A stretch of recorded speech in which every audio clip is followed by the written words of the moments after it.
We actually met at a bar, and then he told me how old he was, and I was like, you're too young.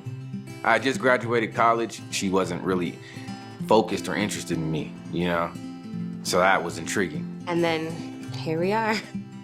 He was a great stepdad, but we wanted to have a baby together. I was already coming into the relationship needing to be that father role, but I definitely knew I wanted to have a child with her. We got married and we started trying almost right away. That's when we figured out, all right, so like, we're doing this enough to something to happen. Something's not occurring, you know? I went to the doctor and they were like, oh, you know, once you get off birth control, you just keep trying and you'll be fine and there's nothing to worry about. But I just had a feeling that something else was wrong. So I went to another doctor. I ended up having to get an MRI on my brain, and it turned out that I had a prolactinoma. It was, you know, triggering all these other reproductive hormonal issues.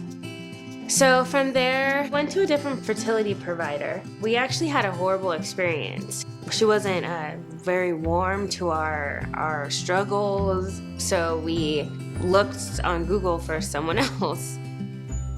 Being Black and going through this type of care felt scarce, and it felt like we were kind of going through it alone. Although I know I'm not the only person of color who has, you know, gone through this. You don't see anyone that looks like you in the office, period. You don't see anyone that looks like you on the walls. You don't see anyone that looks like you in the waiting room. Even when I YouTube certain things, you don't even really see people that look like me sharing their YouTube experience.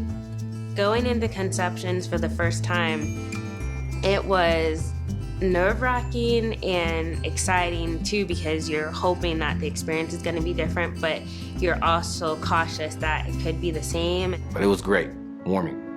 I felt a sense of comfort, reassurance.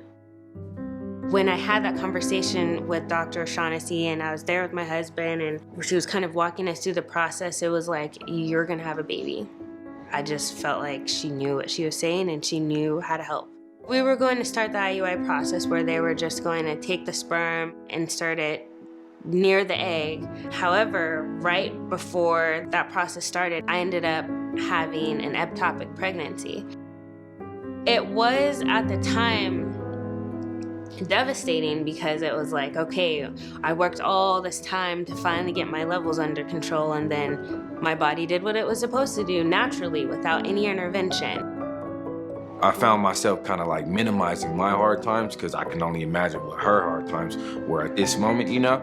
That's the whole thing with marriage or being in a relationship. It's like you not only compromising finances, space, but you're compromising feelings too. After that, I met with Dr. Shaughnessy again and she said, you know, we should just do IVF. Let's just go straight there. We named her journey because of our journey. I'm happy for her being here. She brings me joy every day. My son brings me joy every day too, but you know, I didn't get to experience my son as a baby. This is Whitney's second time, so for me, it just feels like a bundle of emotions every day. I think communication is huge within the Black community. We should talk more in our families, with our friends, and just representation like this. So that helps amongst the community inner circle.